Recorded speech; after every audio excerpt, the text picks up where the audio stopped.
को नमन बंदन करता हूँ जिन्होंने बहुजन समाज के न्याय एवं अधिकारों के लिए लड़ाइयाँ लड़ी। उसके बाद मंच पर बैठे हुए बौद्ध उपासक महासभा के राष्ट्रीय उपाध्यक्ष, राष्ट्रीय कोषाध्यक्ष और जिलाध्यक्ष और जिले के कोषाध्यक्ष सहित आप तमाम भाइयों बहनों का, पिता तुल्य बुजुर्गों का, नौजवान साथियों का और प्यारे प्यारे बच्चों को जय भीम करता हूं। बोलो जय भीम।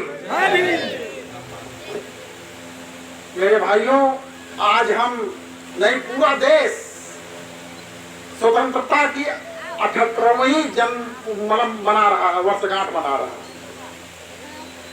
आज के पहले यानी स्वतंत्रता मिलने के पहले हम लोग गुलाम थे। गुलाम की कोई जिंदगी नहीं होती, उसकी कोई इच्छा भी नहीं होती, वो अपने मन से कुछ नहीं करता। लेकिन जब आजाद हो जाता है, पूर्व वक्ताओं ने बताया कि वो अपने मन से काम करता है। मेरे भाइयों, जब देश आजाद हुआ तो देश के लोग दो तरह की आजादी की मांग कर रहे थे। कुछ लोग अंग्रेजों से आजादी चाह रहे थे, कुछ लोग मनुवादी व्यवस्था के लोगों से आजादी चाह रहे थे। उन लोगों में जो मनुवादी व्यवस्था के लोगों से आजादी चाह रहे थे, उनमें सबसे पहला नाम डॉक्टर बाबा साहब अम्बेडकर का है। दूसरा नाम शिवदयाल चौरसिया, यहाँ तेलीबाग के रहने वाले थे, लखनऊ के।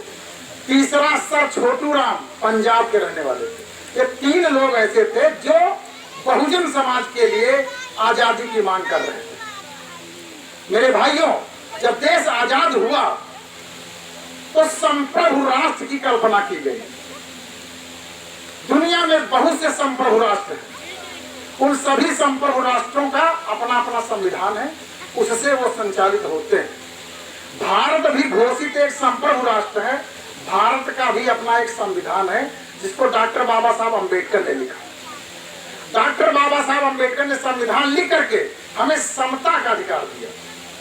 इस अधिकार के तहत हम पूरे देश में कहीं भी गरिमापूर्ण जीवन जी सकते हैं, कुर्सी पर बैठ सकते हैं, किसी स्कूल में जाके पढ़ सकते हैं, कैसे भी कपड़े पहन सकते हैं, कैसा खाना खा सकते हैं, कैसा घर बना सकते हैं। लेकिन जब देश आजाद नहीं हुआ था तो हम कुछ नहीं कर सकते थे। झोपड़ियों में रहते थे, भूखों मरते थे, खाने को कुछ नहीं मिलता था, जूठन खाते थे, मरे हुए जानवरों का मांस खाते थे। तो मेरे भाइयों, जब देश आजाद हुआ, बाबा साहब अम्बेडकर ने संविधान लागू हुआ तो हमारे चेहरे पे खुशी है। इस देश का संवैधानिक नाम भारत अर्थात इंडिया है। India that is Bharat. लेकिन लोग हिंदुस्तान कहते हैं। हिंदुस्तान मुगलों के द्वारा दी हुई गाली।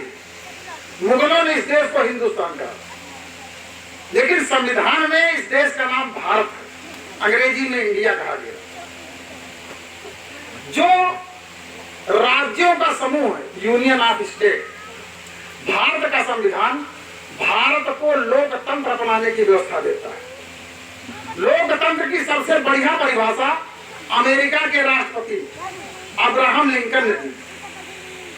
अब्राहम लिंकन के अनुसार लोकतंत्र वह व्यवस्था है जो जनता के द्वारा जनता के लिए चुनी गई है, वही भारत में लागू है।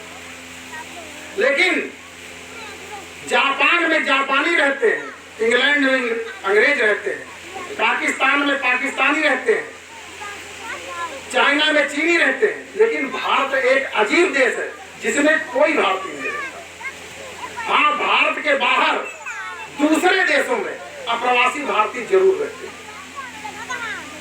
दरअसल भारत में रहने वाले लोग हजारों बेतरतीब टुकड़ों में बटे हुए, जिन्हें हम जातियां कहते हैं।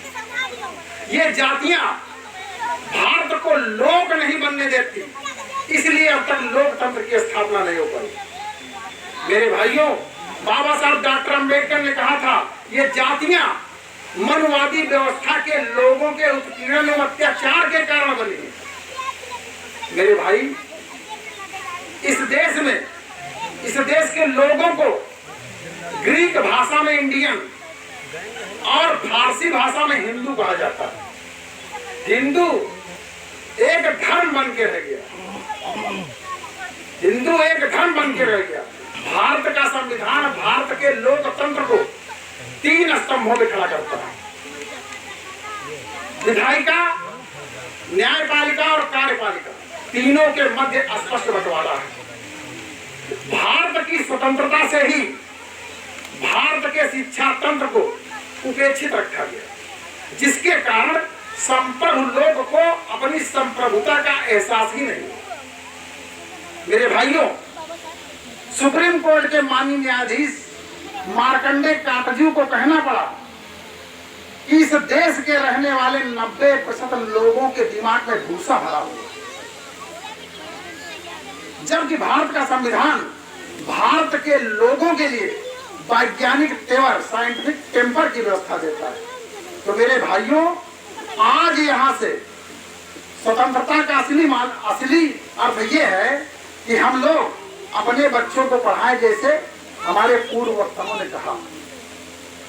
क्योंकि जब व्यक्ति शिक्षित हो जाता है तो उसके अंदर सोचने समझने की ताकत आ जाती है।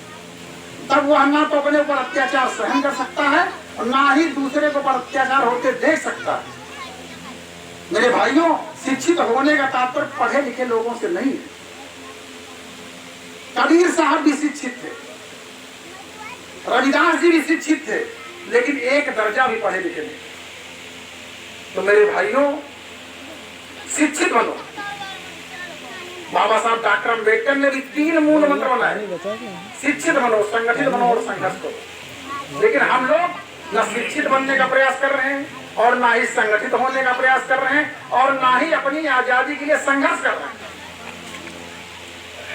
हम लोग केवल कांवड़ यात्रा लेके जा रहे हैं, हम लोग केवल तीर्थ स्थानों में जा रहे हैं, हम लोग मंदिरों में जा रहे हैं, हम लोग धर्मांधता में फंसे हुए, जबकि इससे हमको दूर रहना चाहिए। अगर आप दूर नहीं रहोगे तो निश्चित रूप से आप धार्मिक गुलाम बन जाओगे। और धार्मिक गुलाम वो व्यक्ति होता है जो अपना कुछ नहीं समझता, वो कल्पनाओं में जीता है। ऐसी कल्पनाओं में कि भगवान हमको सब कुछ दे देंगे, भगवान हमको सब कुछ दे देंगे, भगवान हमको स्वर्ग दे देंगे। अब आप सोचिए कि जितने भी लोग मरते हैं वो सब स्वर्ग जाते हैं। और स्वर्ग कैसा होता है? जो मरा नहीं, जिंदा लोग बताते हैं स्वर्ग ऐसा होता है कि वहां पर 56 तरह खाना मिलता है, फल फूल मिलता और बढ़िया अच्छी अच्छी जो है महिलाएं नाचने वाली मिलती हैं। फिर भी उन स्वर्ग जाने वाले लोगों को हम लोग हर साल पानी देते हैं, भोजन देते हैं।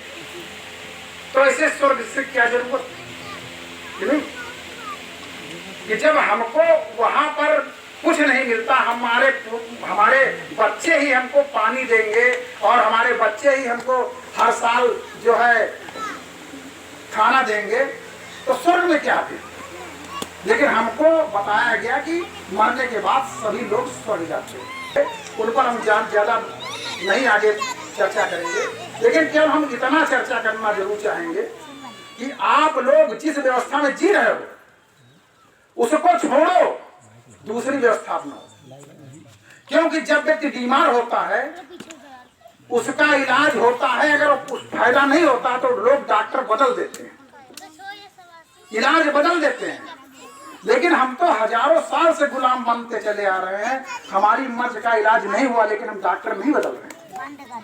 अभी हमारे वकील साहब ने बताया कि मुश्किल को 10 साल, 8 साल या 5 साल पहले तक ये भी आपकी तरह बैठे रहते थे। अम्बेडकर को और भगवान बुद्ध की व्यवस्था को पढ़ा, आज वो अच्छे वकील हैं।